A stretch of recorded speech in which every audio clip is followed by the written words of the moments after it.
All of his co-workers were gone. What could it mean? Stanley decided to go to the meeting room. The embrace of an old friend, a weathered companionship that stands the test of time. Stanley clutched the bucket tightly to his chest. This was not the correct way to the meeting room, but Stanley had felt the bucket calling to him, telling him that the employee lounge was simply the place to be. And here it was. Had the bucket turned out to be correct? No, never mind. The bucket was wrong. Stanley took the door on his left to go back to the meeting room. No, Said the bucket. don't go to the meeting room. Go somewhere else. The cargo lift, yes. Good, Said the bucket. now ride the lift all the way to the top. There's something up there I need you to do. Stanley did not question why or how this bucket was speaking to him. It should have alarmed him, of course, because buckets can't talk. But Stanley chose not to think about this obvious fact. He was firmly convinced that the bucket had spoken to him, and he unthinkingly did whatever the bucket asked. In here. Said the bucket. Go into this dark room over here. Stanley once again obeyed blindly. Now pick up the phone. Whoa, hold on. Why did you unplug the phone? Were you trying to resist the bucket's orders? Stanley, I was joking. Obviously, the bucket isn't talking to you and telling you to do things. Buckets can't talk. It was a joke. Don't you get the joke? It's funny, Stanley. A talking bucket. Can't you see? Oh, goodness. I must have really bungled up the delivery if you actually took me seriously. Where did I mess up the joke?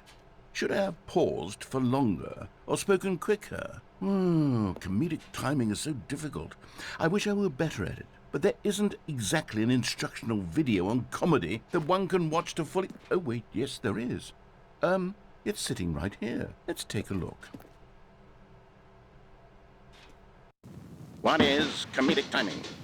What is comedic timing? How does it work? How long should it last? How can it be used to effectively silence your political enemies? And more importantly, can it be taught in its entirety within 90 seconds? Thankfully, the answer to all of these questions is yes. Let's dive deeper. If you've ever told a joke or made someone laugh, in all likelihood, you did it while standing 50 to 80 centimeters from them in a room of no more than 76 degrees Fahrenheit, with one of your arms raised straight upward at a 15-degree angle from your body. These are the optimal conditions for good comedic timing. To begin the joke, start by stating and spelling your name. Next, provide a brief synopsis of the joke, including the specific times at which the recipient of the joke will laugh, and then spell out your name a second time. With these steps complete, it's time to begin the humor. Speak the entire joke in no more than 18 seconds and no less than 13 and a half, pausing only for bathroom breaks when necessary. When the joke has concluded, it is customary to inform your listener that the joke is over by declaring in your loudest possible voice, "I'm dunny with the funny." Let's practice screaming, "I'm dunny with the funny" now.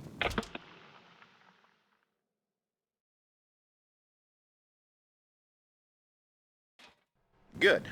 This saying is a perfect example of expectations management, which is the cornerstone of good comedy.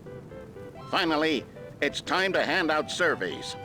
Collecting hard data from your audience on how rapt they were throughout the joke is the only way to grow or learn as a comedian. An effective survey should be no less than 10 pages long and should include the same question reprinted several times, just to ensure the survey taker is actually paying attention and not simply filling in answers at random. And that's all there is. With these strategies at your disposal, you'll have audiences doubled over in laughter and even tripled over in laughter in no time at all. Just remember to let them stop laughing at some point, you gut-busting little scamp. After all, We're each of us needed on the front lines of the war to fight the 12-legged invader who threaten our very existence, and who very likely die in a hailstorm of bullets and mandibles. All of us must be prepared to give our lives to this noble cause, just as our children must do after us, and their children after them. Godspeed, and may Earth reign supreme.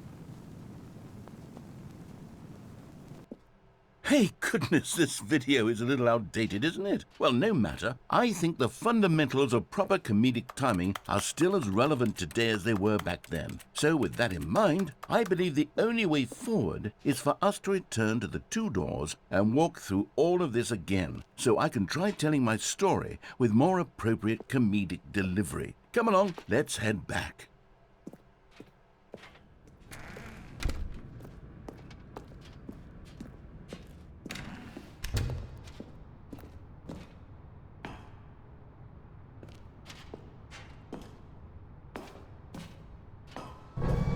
I can feel it.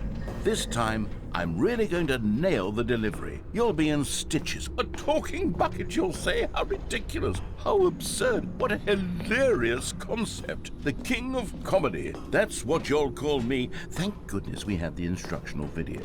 Otherwise, who knows where we'd be right now. Well, I wouldn't be the king of comedy, that's for sure. The bucket spoke to Stanley.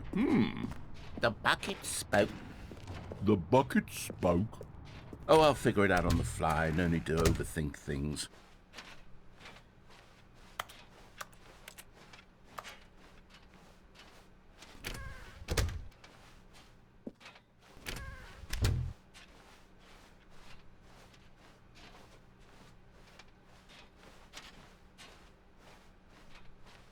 Here we go.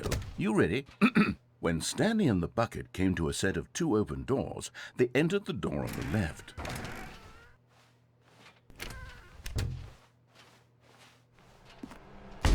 What? We're back at the phone already?